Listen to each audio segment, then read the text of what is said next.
Olá, boa noite. Começa agora o Jornal da Justiça desta quinta-feira, 21 de janeiro.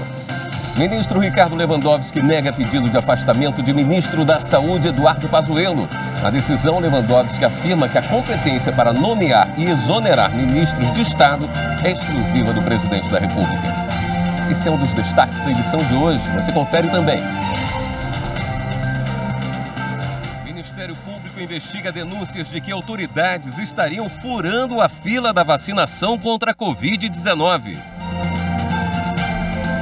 Ministro do Superior Tribunal de Justiça, Benedito Gonçalves, vai presidir comissão de juristas da Câmara contra o racismo. Prazo para se inscrever no intercâmbio acadêmico do STF termina nesta sexta-feira.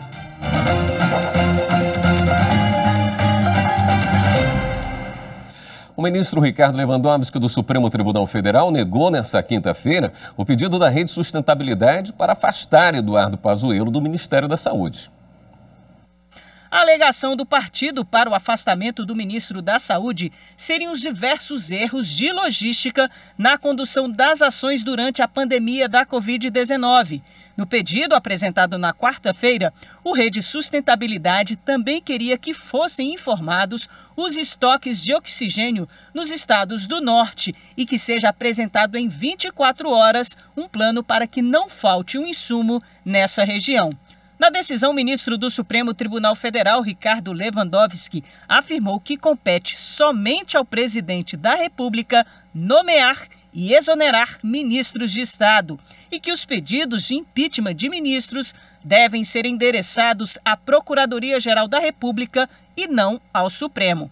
Lewandowski também destacou que os pedidos da Rede Sustentabilidade não têm comprovação, que foram baseados apenas em matérias jornalísticas, como uma possível e, no caso de ser verdade preocupante, ponderou o ministro, falta de insumos hospitalares na região norte, especialmente oxigênio para o enfrentamento da pandemia, o que, segundo ele, impede seu acolhimento.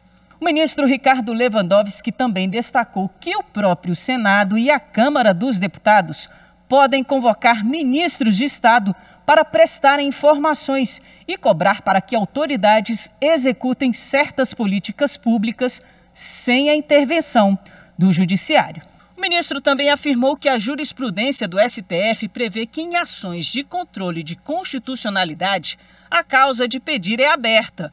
Isso não quer dizer, contudo, que as decisões proferidas nas ações de controle concentrado de constitucionalidade possam apoiar pedidos genéricos. A decisão foi proferida no âmbito de uma ação ajuizada pela Rede em outubro do ano passado, em que o partido questiona a decisão do presidente da República, Jair Bolsonaro, que desautorizou a assinatura do Ministério da Saúde no protocolo de intenção de aquisição da vacina Coronavac. Os Ministérios Públicos Federal, Estaduais e do Distrito Federal estão investigando casos de autoridades que teriam furado a fila da vacinação contra a Covid-19. A situação foi registrada em redes sociais. O prefeito de Candiba, na Bahia, Reginaldo Martins Prado, de 60 anos, foi uma das pessoas que postou foto recebendo a primeira dose de Coronavac. Por se vacinar antes do grupo prioritário dos profissionais da saúde, os Ministérios Públicos Federal e do Estado da Bahia ajuizaram 2 ações contra ele. Os pedidos são para que o prefeito seja condenado por improbidade administrativa e que seja determinada a indisponibilidade de bens dele para o pagamento de multa no valor de R$ 145 mil. Em Itabi, interior de Sergipe, o Ministério Público Federal notificou o prefeito Júnior de Amiantas, de 46 anos, que não faz parte do grupo prioritário, mas foi filmado pela assessoria dele tomando a vacina. O prefeito disse que fez isso para encorajar a população a se vacinar, mas o caso gerou ainda mais revolta dos moradores, porque a cidade recebeu até agora apenas 31 doses de vacina contra a Covid-19 para profissionais da saúde. No município de Jupi, no Pernambuco, a secretária de Saúde, Maria Nadir Ferro, e o fotógrafo oficial da prefeitura também são investigados por postar foto em rede social tomando a vacina antes do recomendado. No Amazonas, há denúncias de pessoas que teriam sido nomeadas para cargos comissionados furando a fila da imunização. Diante disso, a Prefeitura de Manaus suspendeu a vacinação para o replanejamento da distribuição das doses e dos critérios de prioridades. E no Distrito Federal, o Ministério Público pediu que a Secretaria de Saúde encaminhe no prazo de 48 horas um relatório sobre pessoas que receberam a vacina sem fazer parte do primeiro grupo prioritário de vacinação, que são profissionais de saúde que atuam na linha de frente do combate à pandemia. O Ministério Público Federal alerta que desviar vacina é crime e a pena pode chegar até 12 anos de prisão e multa. O órgão recomenda que a população de todo o Brasil denuncie irregularidades na imunização. Os casos podem ser registrados pelo aplicativo MPF Serviços ou pelo site do MPF, na sala de atendimento ao cidadão. Os Ministérios Públicos Estaduais e o Ministério Público de Contas também estão recebendo denúncias pela internet. É importante fornecer o maior número de informações possíveis para a investigação, como local, hora, nome dos envolvidos e fotos ou vídeos. Nossa equipe tentou contato com as autoridades e funcionários que aparecem na reportagem, mas não obtivemos retorno.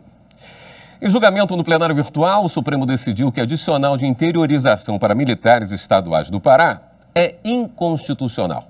As informações sobre esse processo com a consultora jurídica da TV Justiça, Gisele Reis. No Pará, foi criada uma parcela remuneratória, o adicional de interiorização, pago aos militares estaduais, nos casos em que o serviço era prestado no interior do estado, em qualquer localidade que ficasse fora da região metropolitana de Belém. O direito foi previsto pela Constituição Estadual e a regulamentação se deu por uma lei de 1991. De acordo com a legislação estadual, os militares que prestassem serviço nas unidades, subunidades, guarnições e destacamento policiais militares sediados no interior do estado do Pará teriam direito ao adicional no valor de 50% do respectivo soldo. Esse adicional acabou sendo questionado no Supremo Tribunal Federal por uma ação apresentada pelo governador do estado, alegando que somente lei de iniciativa do chefe do Poder Executivo local poderia tratar da remuneração de servidor público civil e militar. Esse caso foi analisado pelo plenário virtual do Supremo e, por maioria de votos, foi declarada a inconstitucionalidade do adicional de interiorização. Prevaleceu a corrente, que considerou a existência de vício de iniciativa, já que o projeto de lei paraense teve origem parlamentar e só poderia ser da iniciativa do chefe do Poder Executivo local, semelhante ao que acontece no modelo previsto na Constituição Federal para os servidores públicos federais. Para o STF, o Poder Legislativo usurpou a competência do chefe do Poder Executivo ao criar vantagem pecuniária à carreira militar com todos os ônus financeiros dela decorrentes. A decisão não atinge aqueles que, até a data do julgamento desta ação, já vinham recebendo o adicional com base na lei ou por força de uma decisão judicial irrecorrível. A ministra Rosa Weber, vice-presidente do Supremo Tribunal Federal, estendeu licença maternidade para a mãe de bebê prematuro internado desde julho do ano passado. Decisão liminar do Juizado Especial Federal de Minas Gerais havia determinado a prorrogação da licença pelo tempo da internação da filha, desde que não fosse ultrapassado o prazo total de 180 dias, que terminaria no fim deste mês. Diante da ausência de previsão de alta hospitalar da criança, a ministra considerou que houve violação de decisão do STF. O presidente da corte é de que o prazo de 120 dias de licença deve ser contado a partir da alta hospitalar da criança. Rosa Weber, que está no exercício da presidência da corte, responde pelo plantão do STF desde o dia 18 de janeiro. E veja a seguir, ministro Benedito Gonçalves, do Superior Tribunal de Justiça, vai presidir trabalhos da Comissão de Juristas da Câmara contra o Racismo. Os detalhes depois do intervalo.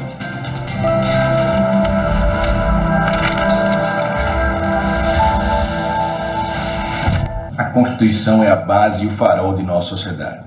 Em tempos extraordinários como o que vivemos, é preciso lembrar que não existe saída fora da Constituição Federal. É nela que encontramos todas as respostas.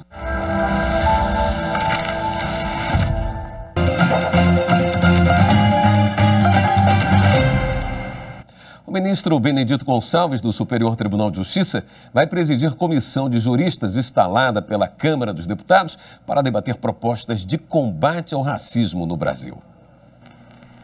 A comissão é formada por 20 integrantes. Acadêmicos, especialistas e representantes de movimentos sociais também poderão ser convidados para discutir as propostas legislativas.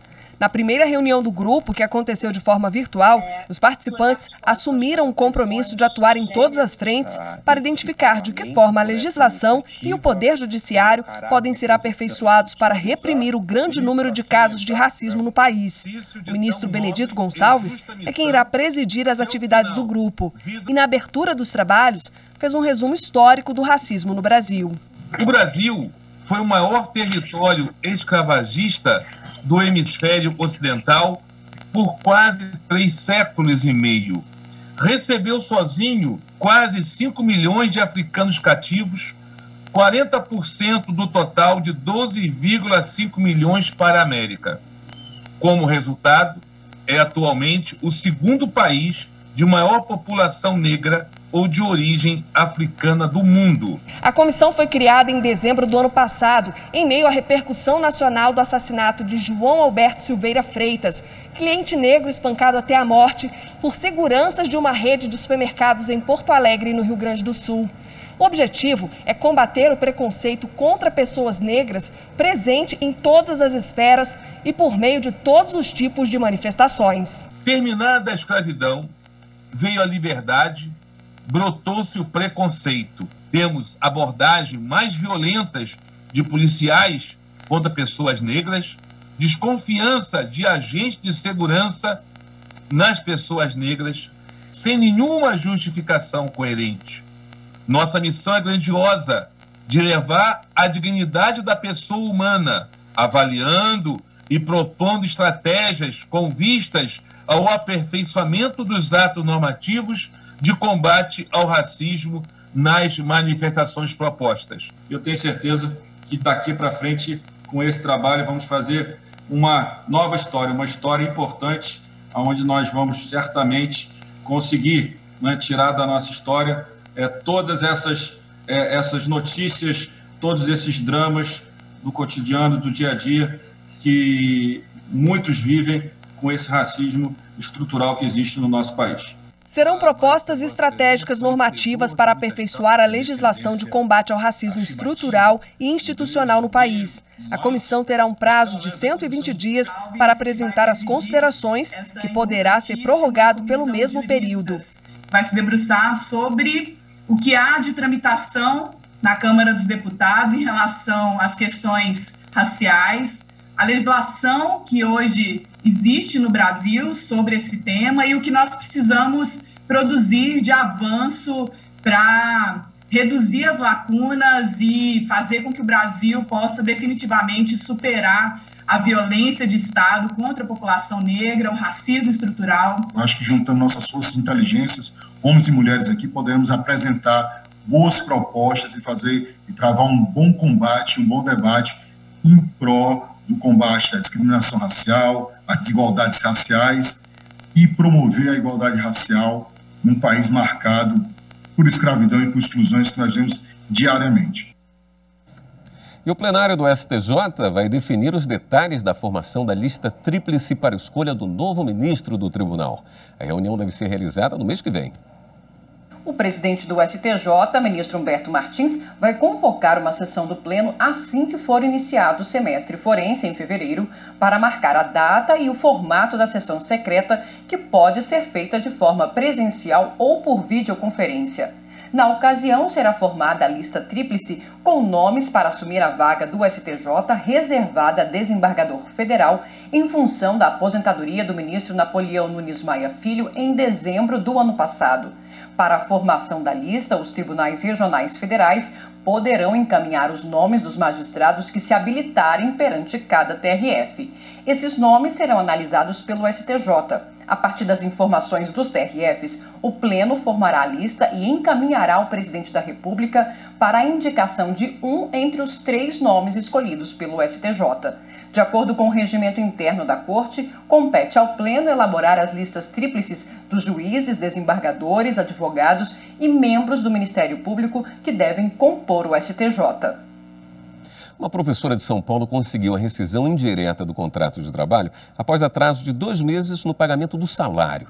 A quarta turma do TST observou que a remuneração é uma das principais obrigações do empregador e o atraso configura falta grave.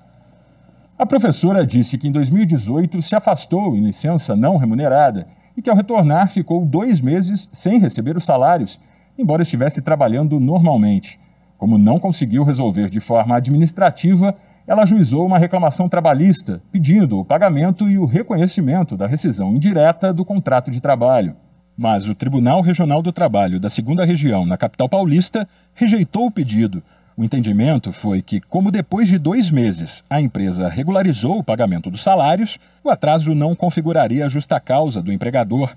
Assim, concluiu que a ruptura do contrato ocorreu por iniciativa da empregada. O relator do recurso de revista da professora na 4ª turma do TST, ministro Alexandre Ramos, explicou, no entanto, que na esfera trabalhista, o atraso por período inferior a 3 meses configura descumprimento contratual, apto a justificar a rescisão indireta, especialmente porque o pagamento do salário figura entre as principais obrigações do empregador no âmbito do contrato de trabalho.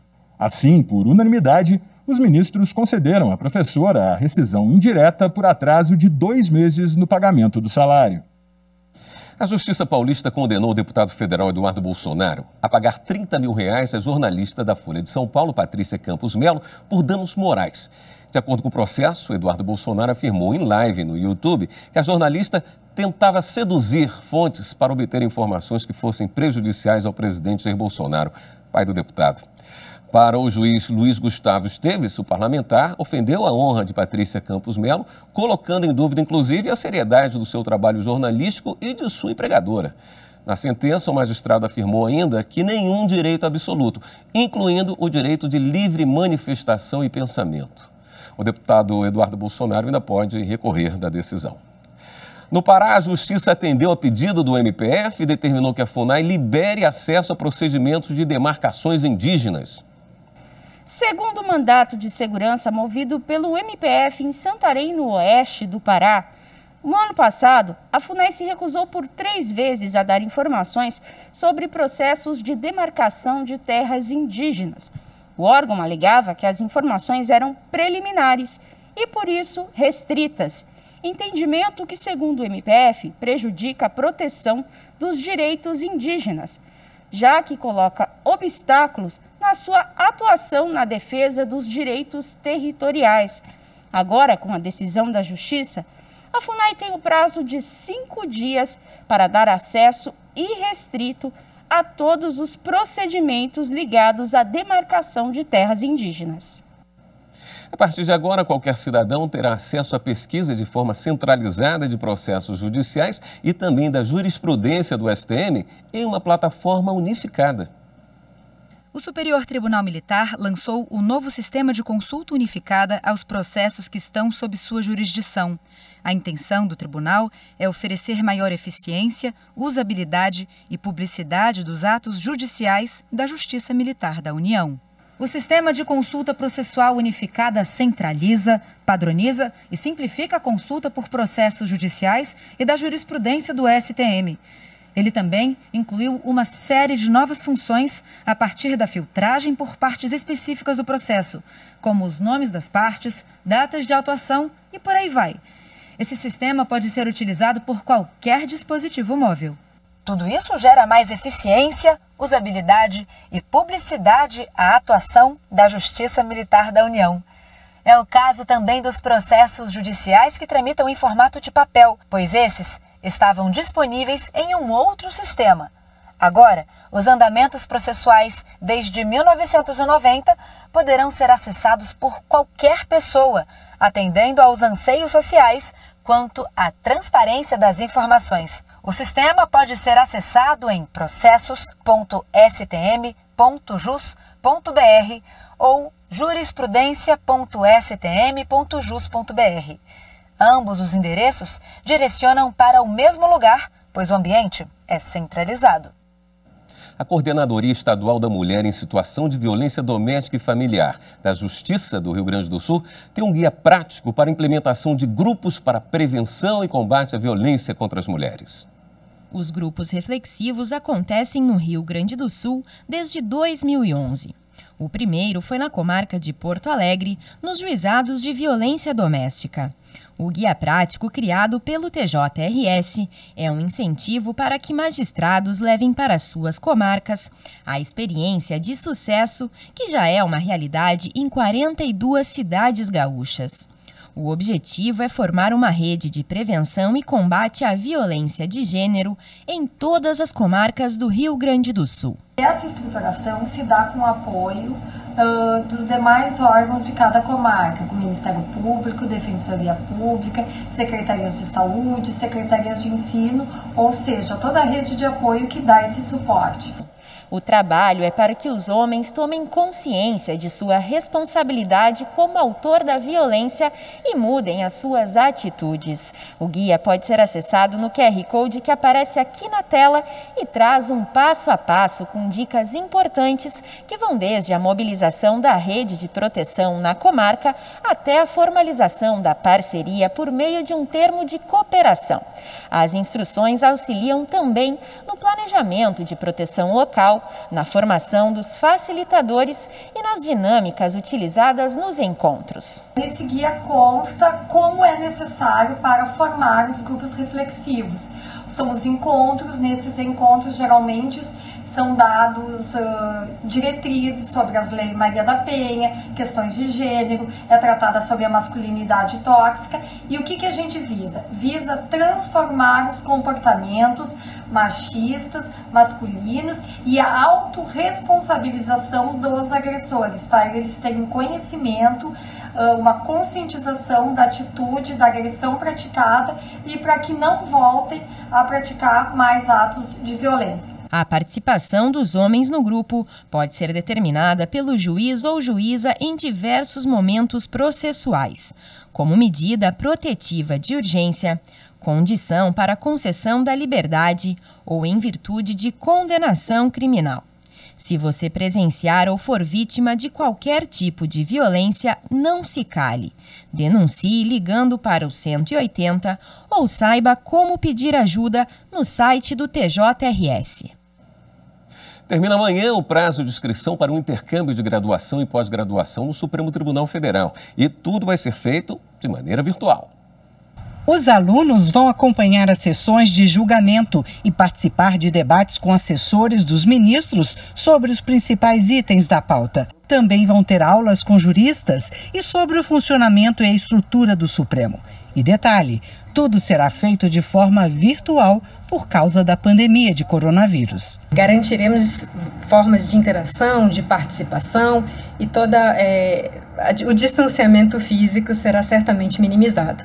De toda forma, também em termos de estrutura e programação do intercâmbio, temos uma parte destinada ao descobrimento, entendimento, estudo da história do Supremo Tribunal Federal a partir de aulas magnas com figuras ilustres da história do tribunal.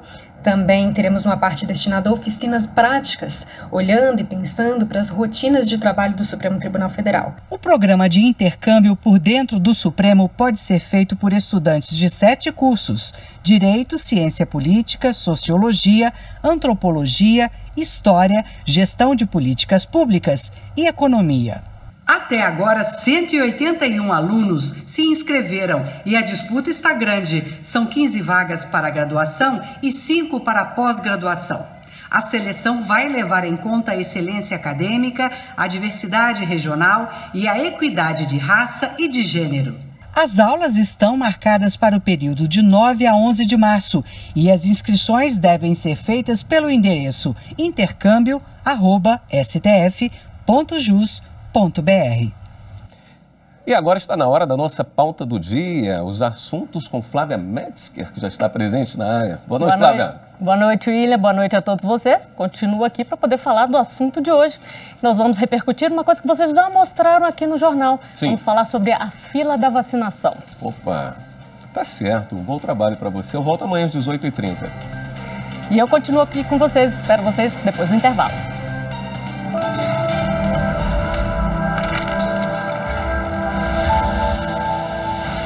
Celebrar a Constituição Federal é sempre muito importante. Primeiro porque ela é um marco na consolidação da democracia no país. Ela também estabelece o tipo de sociedade que a gente pretende criar e quais são os objetivos da República Federativa do Brasil.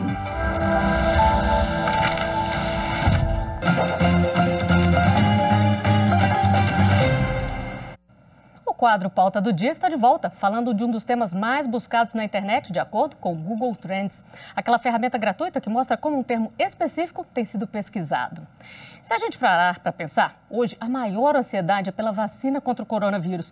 Isso se reflete também nas buscas de informações na internet. Um dos assuntos em alta nas tendências de pesquisa desta quinta-feira foi a notícia sobre a vacinação da atriz Solange Couto e a resposta dela às críticas. Vamos conferir aqui a tela do Google Trends. Como você vê, no meio da tarde, o nome da atriz era o mais buscado, com mais de 20 mil consultas. A atriz respondeu às críticas e explicou que não furou a fila da vacina. Ela é do grupo prioritário, pois mora no Retiro dos Artistas e tem cardiopatia. E a maioria das buscas, a gente vai mostrar aqui na outra tela, veio do Rio de Janeiro e, na sequência, São Paulo, Espírito Santo, Distrito Federal e Bahia. Agora, para falar sobre as polêmicas em torno da fila de vacinação, eu converso com a Procuradora da República no estado do Amazonas, Michele Cobb, e também com a infectologista Joana Dark. Boa noite, muito obrigada por aceitarem o nosso convite. Doutora Joana Dark, eu gostaria de começar só reforçando aí. A pessoa que está numa instituição, o idoso que está internado em uma instituição, ele está na lista de prioridades, não é mesmo? Bom, boa noite. Sim, ele está na lista de prioridades, mas dependendo da quantidade de vacinas, né, do momento, essa prioridade ela oscila um pouco, de acordo com a necessidade do país. Bom, então a atriz explicou corretamente, ela figurou aí nas buscas, mas ela deu a explicação correta. Agora, para a gente relembrar, doutora, quem é que está nessa lista de prioridade aí de modo geral? Bom, de modo geral, são os profissionais de saúde que estão na linha de frente, que têm uma carga viral maior, né? Recebe uma carga viral maior, tem um maior risco.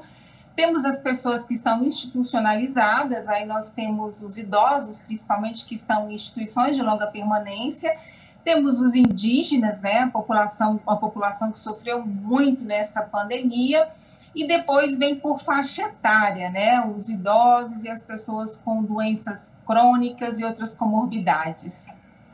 Agora, doutora Michele, a gente sabe que tem gente se sentindo aí prejudicado por não figurar nessa lista logo de cara, que queria ser vacinado, como todos nós queremos, e está pensando até em judicializar essa questão. Isso é possível, procuradora? Boa tarde. A vacinação, ela deve ser pensada como uma estratégia coletiva de enfrentamento à pandemia de Covid-19. Então, existe todo um planejamento que é feito segundo critérios técnicos, sanitários, epidemiológicos, para se definir quais são esses grupos prioritários. E a vacinação, ela não faz sentido se ela for pensada em uma maneira individual. Então, não é apenas para que fulano ou beltrano estejam protegidos da doença, é para que se crie uma imunidade coletiva contra esse vírus que impeça o vírus de circular.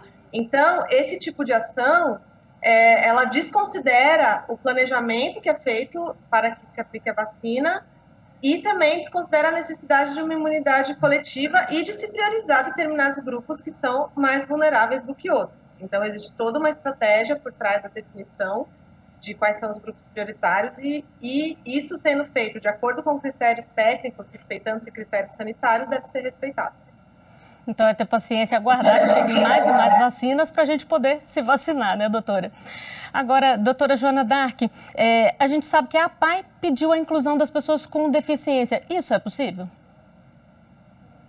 Sim, é possível, mas é aquilo que a gente falou, né? Por exemplo, dependendo da quantidade de vacina disponível, a gente tem que priorizar aquelas pessoas que têm mais risco.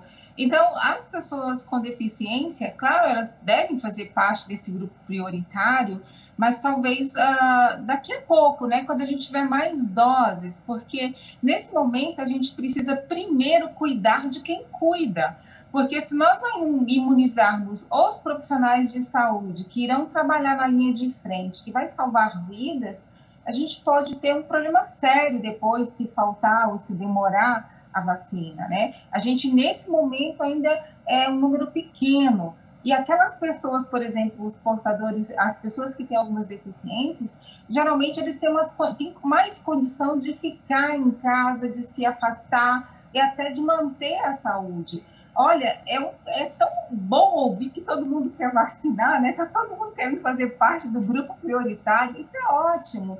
E a gente espera que a gente tem que esperar um pouquinho, e eu acredito que vai ter vacina para todo mundo.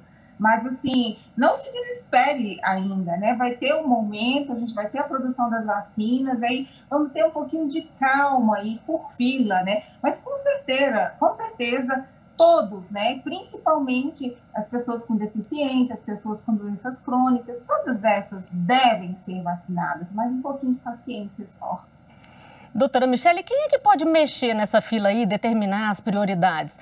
Governo federal, estados, municípios, como é que funciona na prática?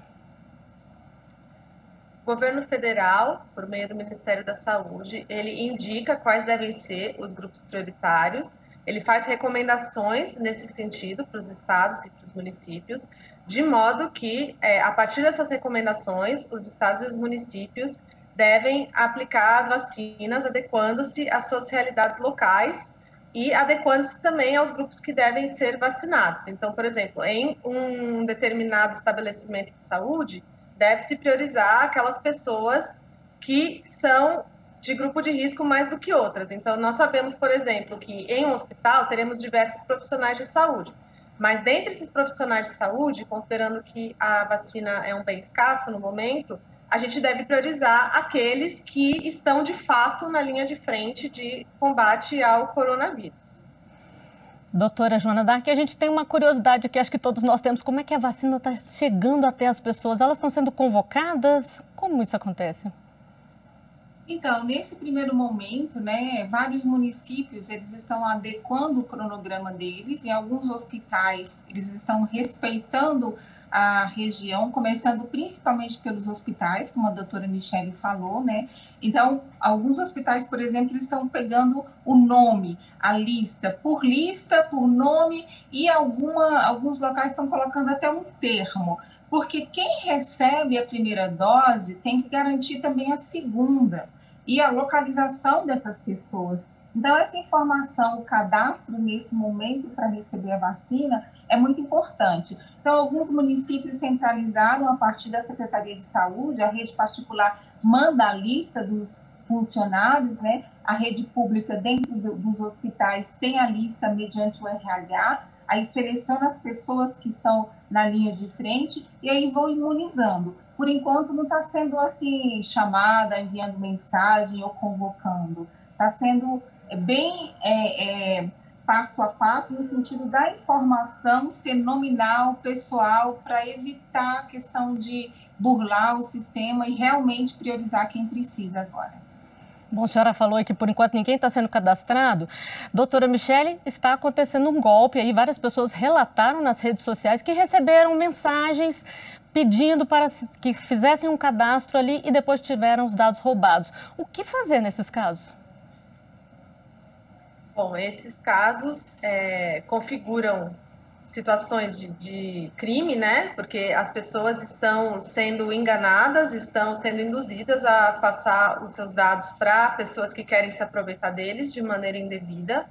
Então, essas situações, elas devem ser denunciadas para os órgãos do sistema de justiça, devem ser denunciadas para o Ministério Público, e são situações que, infelizmente, devem se tornar comuns nos próximos tempos, então é por isso que elas devem ser levadas aos ministérios públicos e a polícia, deve ser feito o boletim de ocorrência, enfim, devem ser adotadas as medidas para que essas condutas sejam notificadas e possam ser investigadas e punidas. Bom, vamos falar agora então de uma situação que infelizmente está acontecendo em vários lugares do país. A gente mostrou mais cedo aqui no Jornal da Justiça a questão das pessoas furando a fila. Pessoas que não têm prioridade sendo vacinadas. O Ministério Público está acompanhando, doutora Michele? Sim, o Ministério Público, não só o Ministério Público Federal e Estadual está acompanhando, mas também as defensorias públicas, o Ministério Público de Contas. Existem diversas instituições que estão acompanhando essa situação de pessoas que estão furando a fila para se vacinar. Inclusive, nós estamos fazendo campanhas para que essas situações sejam levadas a nosso conhecimento. No caso do Ministério Público Federal, nós temos o Serviço de Atendimento ao Cidadão, que é um serviço online que permite as pessoas fazerem denúncias sem saírem de casa, e também que permite que, portanto, as pessoas mantenham o distanciamento social e, ao mesmo tempo, levem situações irregulares para o Ministério Público, ao conhecimento do Ministério Público Federal. Então, essas situações devem ser documentadas, devem ser juntados os elementos que a pessoa tiver a respeito dessas irregularidades e também deve ser levadas a conhecimento do Ministério Público Federal e também dos outros órgãos de controle, no caso do Ministério Público Federal, por exemplo, por meio do sistema de atendimento ao cidadão, que é online. E é preciso ter alguma prova aí? Podem ser juntados prints, porque tem algumas pessoas que estão postando em redes sociais, que estão se vacinando, podem ser juntados documentos, podem ser juntados vídeos, podem ser juntados... O que a pessoa tiver para comprovar essa possível vacinação irregular, essa furada de fila, deve ser levado a conhecimento dos órgãos de controle, porque ao menos já são indícios de que alguma irregularidade possa ter acontecido. E o tema vacinas tem sido tão pesquisado na internet que o Google Trends criou uma central específica de busca sobre o assunto. Olha só a tela que nós vamos colocar aí. Essa tela mostra que as pessoas pesquisam como saber quando vão tomar a vacina, quando determinada vacina vai chegar, todo mundo querendo saber aí, curioso. E nós temos uma boa notícia que a Índia já avisou, já anunciou que vai exportar os 2 milhões de vacinas previstos para o Brasil. Deve chegar aqui amanhã, estamos todos ansiosos com isso. É um bom reforço, né, doutora Joana Dark? Oh, com certeza, demais, até porque... o Brasil, ele tem condições, né? A gente sabe que em pouco tempo vai ter aí a questão da produção própria, né? Com alguns insumos que vão chegar no futuro, mas essas vacinas chegando é mais uma gota de esperança nesse momento e é essencial a gente ter. A gente viu aí que todo mundo ávido por vacina e essa notícia, ela foi excelente, né? Aliviou muito, aquietou aí os ânimos e o desespero, porque a população estava muito desesperada atrás das vacinas.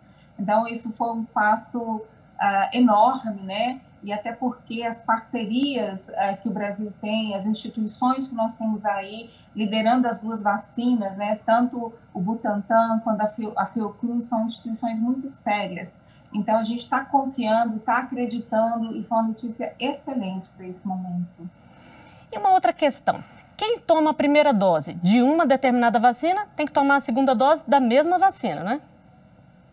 É isso mesmo, porque são tecnologias diferentes, né? Por exemplo, uma é de vírus morto, a outra é de vírus que a gente chama, que usa um vetor, que é de vírus atenuado. Então, o ideal é que você utilize a mesma vacina, até para não ter problemas depois com relação a alguns efeitos, e também alguns efeitos adversos, né, para não ter essa confusão, e depois, assim, a criação de anticorpos, né, o reforço da imunidade, ele é maior após a segunda dose da vacina que você fez anteriormente. Então, é importante respeitar, se fez uma, manter essa, é o ideal. Doutora Michele, como deve ficar aí o calendário de vacinação com diversos tipos chegando ao país, que é o que a gente espera que aconteça em breve? Ele segue o cronograma que já está estabelecido? Tem que ser criado um novo calendário? Qual é a previsão?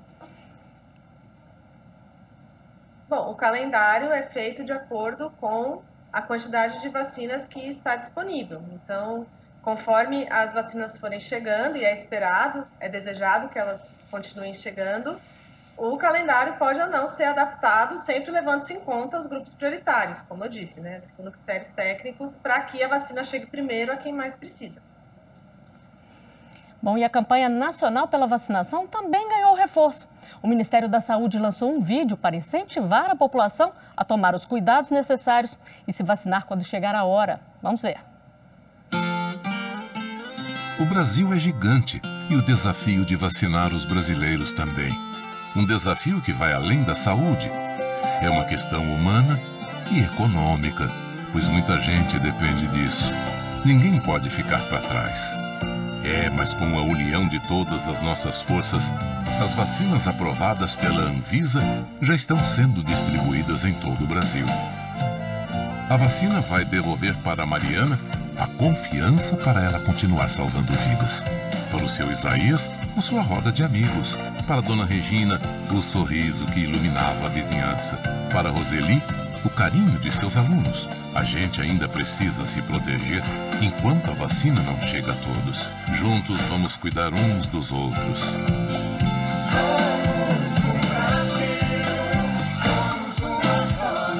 Brasil imunizado. Somos uma só nação.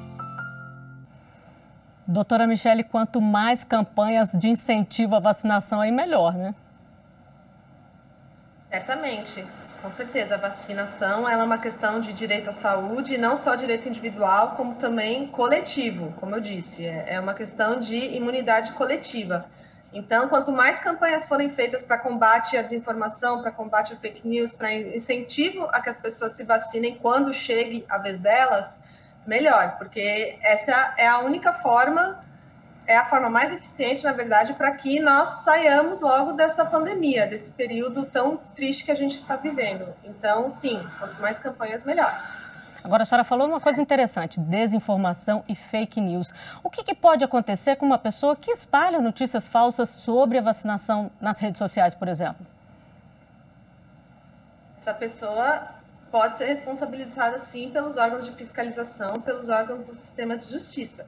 Então, também, esse é mais um exemplo de situação que pode ser levada a conhecimento do Ministério Público e dos órgãos de controle por meio dos canais de denúncia, porque a gente precisa, ao máximo, combater essas condutas ilícitas de fake news e divulgação de informação equivocada, de informação que não seja correta, seja por uma questão jurídica, seja também por uma questão sanitária, porque é só assim que a gente vai conseguir superar a pandemia. Pois é, doutora Joana D'Arc, e a desinformação é combatida também com boca a boca pelo bem, né? As pessoas podem também propagar, e a gente viu muitas campanhas nas redes sociais, as pessoas falando, eu vou me vacinar, eu apoio a vacina, isso é muito importante, né? Inclusive, a gente tem essa consciência, né, de que por meio da vacina, o mundo erradicou doenças, a gente controlou epidemias, e cada vez que a gente tem dificuldade com relação à imunização, a gente tem um susto, né? Foi como aconteceu com relação ao sarampo, por exemplo, quando a gente diminuiu as coberturas vacinais. Agora, é fundamental saber que quanto mais pessoas vacinarem, mais rápido, né, a gente vai poder retornar às nossas atividades, a gente vai ter essa proteção coletiva, a gente vai poder fazer as nossas atividades como nós fazíamos antes, né? Vai demorar um pouquinho ainda, mas a vacina é um caminho para isso.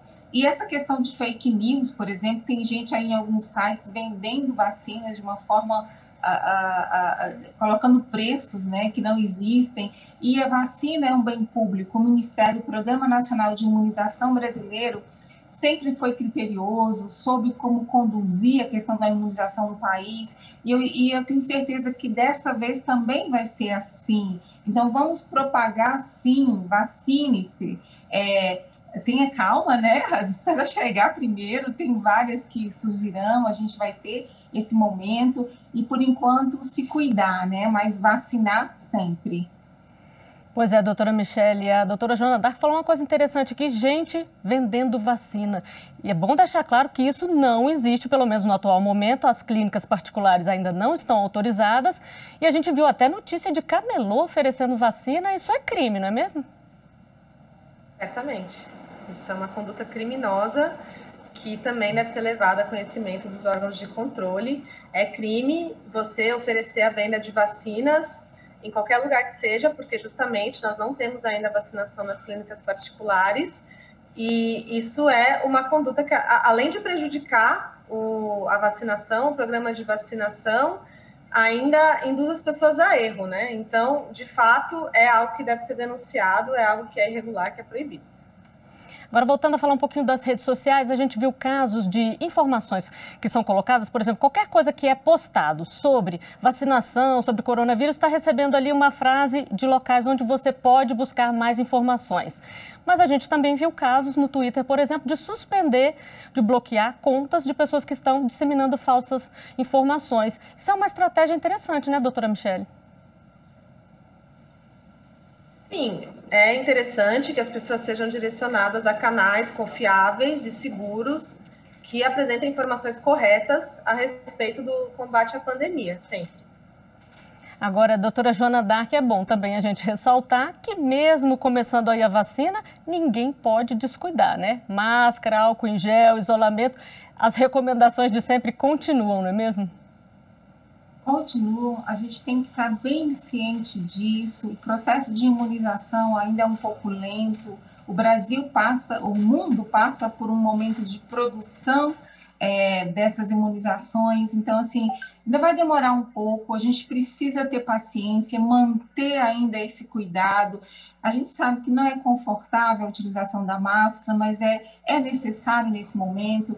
E no Brasil, a gente tem que ter muito cuidado, porque a gente é muito amoroso, né? E assim, a gente tem visto tantas aglomerações. Isso é uma pena, isso é lamentável, porque as consequências são trágicas. Então, a gente precisa realmente ter essa consciência de que o nosso comportamento importa, e importa muito. Eu, como indivíduo, dependendo do local onde eu estiver, eu posso transmitir o vírus para centenas de pessoas. Então, vamos ter cuidado, vamos manter o distanciamento, vamos ficar quietos na medida do possível em casa, tentar manter esse isolamento o máximo possível. Se você não tem necessidade de sair, não saia.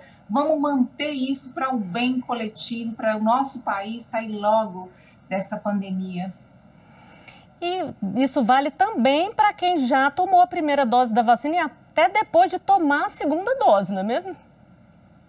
Sim, até porque a gente sabe que as vacinas, elas vão te proteger, e muitas vezes vai te proteger como contra formas graves. Vai te proteger de ser hospitalizado, vai te proteger de desenvolver uma forma grave, mas mesmo vacinado, você pode também ficar doente e transmitir. E outra coisa, a gente tem as variantes virais, a gente tem as mutações virais. Cada vez que o vírus entra no organismo, ele pode produzir mutações, depois a gente ter outros problemas. Então, assim, mesmo vacinado, enquanto não tivermos o controle, a imunidade coletiva, o risco e o preço é muito alto. Então, mesmo imunizado, a gente que tem que ter esses cuidados. Doutora Michelle, só mais uma perguntinha aqui antes da gente encerrar o nosso programa.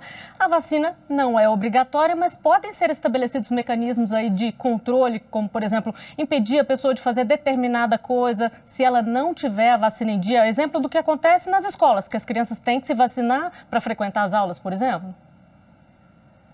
Sim, isso foi decidido pelo Supremo Tribunal Federal, inclusive, que a pessoa que decide por não se vacinar, ela pode enfrentar restrições em virtude disso, inclusive até como forma de incentivo a que todas as pessoas se vacinem, porque nós sabemos hoje que existem diversas campanhas falsas a respeito de possíveis efeitos adversos da vacina e muitas pessoas acabam optando por não se vacinar por conta disso. Mas é necessário que essas campanhas sejam combatidas, é necessário que as pessoas se conscientizem a respeito da necessidade da vacinação e é também necessário que medidas de controle sejam implementadas para que as pessoas que não se vacinaram e que, portanto, podem representar um risco à saúde pública sejam impedidas de acessar determinados lugares, de realizar determinadas viagens, de praticar determinadas condutas, enfim, que essas pessoas não vacinadas não corram o risco de contaminar a comunidade. Então, sim, essas medidas são possíveis. Bom, então é isso. Vamos pensar na coletividade e nos vacinar quando chegar a hora. Doutora Michelle, doutora Joana D'Arc, muito obrigada pela participação de vocês aqui conosco. Muito obrigada. Boa noite. E essa edição do Jornal da Justiça fica por aqui. Você pode rever o jornal e o nosso quadro Pauta do Dia no canal do YouTube. Anota aí, youtube.com/TV Justiça Oficial. Para você, uma boa noite e até amanhã.